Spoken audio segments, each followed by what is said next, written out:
नागपुरात शिक्षकाकडून विद्यार्थिनीचा विनयभंग, शिक्षकाकडून विद्यार्थिनी आणि तिच्या आईला उद्देशून अश्लील शिलेबाजी, पॉक्सो कायद्याअंतर्गत गुन्हा दाखल करत नराधम शिक्षकाला बेड्या.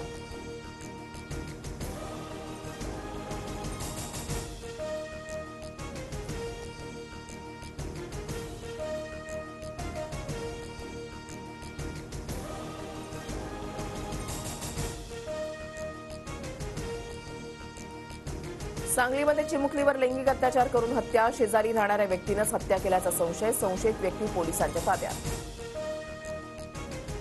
नाशिकच्या सिडको परिसरात कारनं चिरडल्यानं 5 वर्षीय चिमुकल्याचा मृत्यू, वडील मोबाईलमध्ये गुंग असतानाच डोळ्यासमोर मुलाचा अपघात.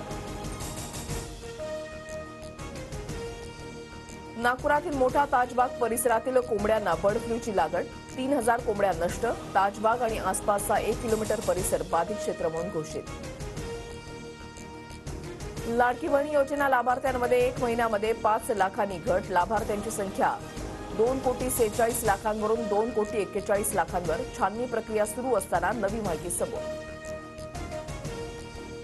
सोयाबीन खरेदीला पणन विभागाकडून मुदतवाढ, शेतकऱ्यांनी घाबरून जाण्याचं कारण नाही, सोयाबीनच्या शेवटच्या खरेदीपर्यंत केंद्र सुरू राहणार, कृषी मंत्री माणिकराव कोकाटे यांची माहिती.